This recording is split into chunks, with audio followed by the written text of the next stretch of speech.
गंगा, आओ भाई आओ, तुम तीनों का ही तो इंतजार था। रिद्धिमा बेटा, चल जल्दी से अपनी भाभीियों का गृह प्रवेश करवा। माँ, मैं क्यों करवाऊं? ये मौका तो राधिका भाभी को मिलना चाहिए। हे भगवान, मेरा दिमाग, नई बहुओं के आते ही मैं तो राधिका के बारे में भूल ही गई। राधिका बहू, चल जल्दी से अपनी देवरानियों का गृह प्रवेश करवा दे। जी माँ। राधिका ने अपनी तीनों गोरी चिट्टी अमीर देवरानियों का गृह प्रवेश करवाया और गंगा के घर में और 3 बहुएं आ गईं। आज के दिन गंगा बहुत ज्यादा खुश थी, सिर्फ इस वजह से नहीं कि उसके तीनों बेटों की शादी हुई है, बल्कि इस वजह से कि तीनों ही बहुएं अमीर घरानों से आई हैं और उनके साथ महंगा और अच्छा दहेज भी आया है। जाओ बहुओं, काफी रात हो गई, अब तुम सभी जाकर अपने अपने कमरों में आराम कर लो। ठीक कहा माँ जी आपने, अब तो बहुत सर दर्द कर रहा है, मैं तो अब सोना चाहती हूँ। हाँ हाँ, जाओ आराम करो। गंगा अपनी बहुओं से कुछ ज्यादा ही अच्छे से बोल रही थी। वहीं अपनी तीनों बहुओं को उनके कमरे तक ले गई और उनके कमरों में बिछे हुए महंगे सामान को देखकर खुश होने लगी। वाह, मेरी तो किस्मत चमक गई, अपने बेटों की शादी बड़े घरानों की लड़कियों से करवाकर। जिस सामान के बारे में मैंने कभी सपने में भी नहीं सोचा था, वो आज मेरे घर में रखा हुआ है। वाह वाह वाह। माँ जी, माँ जी, माँ जी। हाँ हाँ बहू। अब क्या आप यहीं पर खड़ी रहेंगी? ना ना नहीं तो बहू, मैं तो बस जा ही रही हूँ। गंगा ऐसे बोलकर श्रुति के कमरे से आ गई। वो मन ही मन में अपनी बहुओं का दहेज देखकर बहुत ही ज्यादा खुश थी। जब वो नीचे आई तो उसने देखा कि उसकी बड़ी बहू राधिका भी सोने जा चुकी है। ये राधिका कहाँ चली गई? राधिका, राधिका बहू। ये माँ जी मुझे ऐसे क्यों आवाज दे रही हैं? हाँ माँ जी। अरे शादी का घर है, कितना सारा काम है और तू जाकर सो रही है? नहीं माँ जी, मैं सो नहीं रही थी, मैं तो बस थोड़ी सी अपनी कमर को सीधा करने के लिए गई थी। हो गई अब कमर सीधी? तो जल्दी से घर को साफ कर, सुबह को नई बहुएं भी जागेंगी तो ऐसा गंदा घर देखेंगी। माँ, अब तो काफी रात हो गई है, अब इस वक्त भाभी को भी आराम करने दो ना, सुबह को चारों भाभी मिलकर सफाई कर लेंगी। तुम सभी एक से बढ़कर एक ज्ञानी क्यों बनते हो? मैंने कहा सफाई अभी होगी, बस अभी ही होगी। और ये मैं पूछ नहीं रही हूँ, बता रही हूँ। अच्छा अच्छा ठीक है माँ जी, मैं समझ गई, मैं अभी जल्दी से घर को साफ कर देती हूँ। बेचारी राधिका थकी हुई थी, लेकिन फिर भी उसने घर की सफाई की। रिद्धिमा को उसकी हालत पर तरस आया, इसलिए उसने भी राधिका की मदद करवाई। रिद्धिमा, तुम ये सफाई मत करवाओ, मैं कर लूंगी, रात बहुत हो गई है, तुम जाकर सो जाओ। रात आपके लिए भी है भाभी, और सारा दिन आपने मुझसे ज्यादा मेहनत की है। चलिए मिलकर इस काम को भी खत्म करते हैं, उसके बाद साथ में ही सोने चले जाएंगे। ठीक है। दोनों ननद भाभी ने मिलकर काम किया। गर्मियों की रात थी, दोनों ही सफाई करते हुए पसीने में तरबतर हो गई। चलो, सारी सफाई निपट गई। ठीक कहा, लेकिन हम दोनों ही पसीनों में नहा गए। अब ताजे पानी से सुबह में नहाएंगे, अभी सोने चलते हैं। रिद्धिमा और राधिका दोनों अपने अपने कमरों में सोने को चली गई। रिद्धिमा के कमरे में टेबल फैन था और एक खिड़की भी थी जो कि खुली हुई थी। रिद्धिमा ने अपना फैन चलाया और वो सो गई। लेकिन राधिका का कमरा बिल्कुल बंद था, उसके कमरे में कोई खिड़की नहीं थी और साथ ही उसके कमरे में बस एक पंखा था जो कि काफी पुराना हो चुका था और उसकी हवा भी ठीक से नहीं लगती थी। अरे नहीं, मुझे मेरे कमरे का दरवाजा खुला रखना चाहिए था। अब तो इसमें इतना घुट हो रहा है कि सांस भी नहीं आ रही है। राधिका ने अपने कमरे के दरवाजे को खोला और भपके को बाहर किया। उसके बाद वो बेचारी सोने के लिए लेटी। कुछ ही देर में सुबह हो गई और फिर उसने सारे घर का काम संभाला। बस कुछ दिनों की बात और है, उसके बाद तो मेरी देवरानियां भी काम करना शुरू कर देंगी और फिर मुझे भी सहारा हो जाएगा।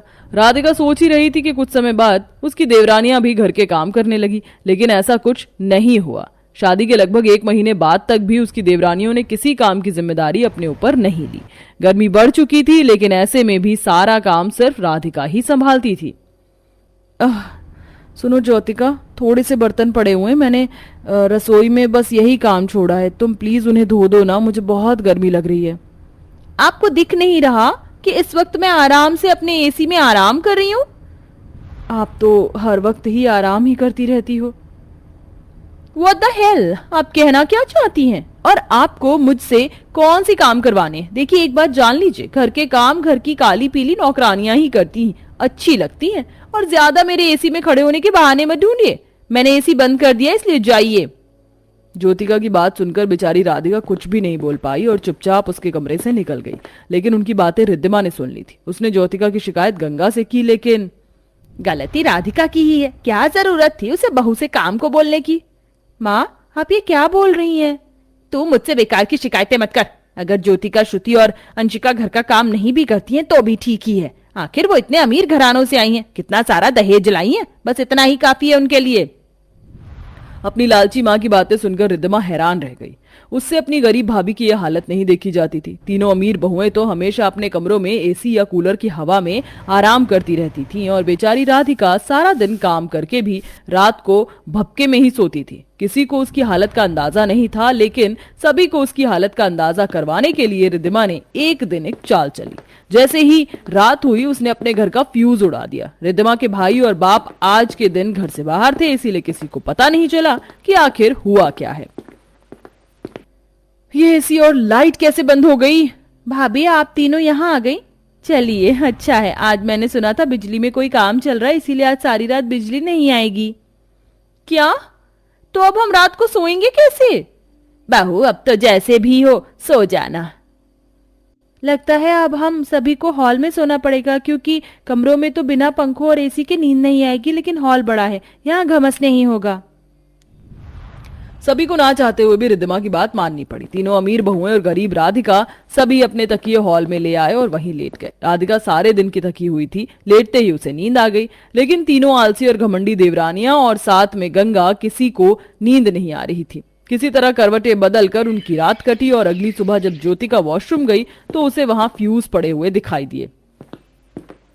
माँ जी, कोई बिजली नहीं काटी गई थी, हमें परेशान करने के लिए किसी ने ये साजिश रची थी। ये देखिए फ्यूज है। ये किसने किया? रिद्धिमा, तू क्यों किया तूने ऐसा? हाँ, मैंने किया, सिर्फ आप सभी को समझाने के लिए। माँ, मैंने वही किया जो आप सभी राधिका भाभी के साथ करते थे। एक दिन में ही माँ, भाभी, आप सभी को अपनी नानी याद आ गई ना? लेकिन रोजाना राधिका भाभी घर के सभी काम करके अपनी भट्टी जैसे कमरे में समय बिताती हैं। क्या किसी को उनके दुख का अंदाजा है?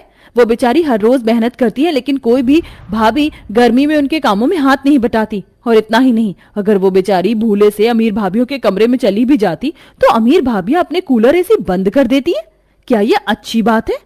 और आप माँ, आप अपनी अमीर बहुओं से कुछ क्यों नहीं कहती हैं? क्योंकि ये अमीर घरानों से हैं। माँ, ये मत भूलिए जो इनका मायका था वो ये पीछे छोड़ आई और अब सभी बहुएं एक बराबर हैं। रिद्धिमा की बात सुनकर सभी शांत हो गए। तीनों अमीर बहुओं ने पहली बार इतनी गर्मी को झेला था। अब उन्हें अपनी अमीर जेठानी की मेहनत का अंदाजा हुआ और उन्होंने उससे माफी मांगी। हमें माफ कर दीजिए भाभी, हमारे पास बोलने को शब्द नहीं है। मुझे भी माफ कर दे बहू, आज मेरी बेटी ने मेरी आंखें खोली हैं, मैं बहुत शर्मिंदा हूँ। अरे नहीं नहीं माँ जी, ऐसे बोलकर आप मुझे शर्मिंदा कर रही हैं। राधिका ने सभी को माफ कर दिया, फिर क्या था। अब राधिका की हालत का सभी को अंदाजा था। उस दिन के बाद से फिर कभी उसकी देवरानियों ने आलस नहीं किया। अब सभी बहुएं घर में मिलजुल कर काम किया करती थी और गंगा ने भी राधिका के कमरे में कूलर लगवा दिया था, जिससे कि वो भी उसकी हवा में कुछ देर को आराम कर लिया करे। और अब सब कुछ ठीक हो चुका था।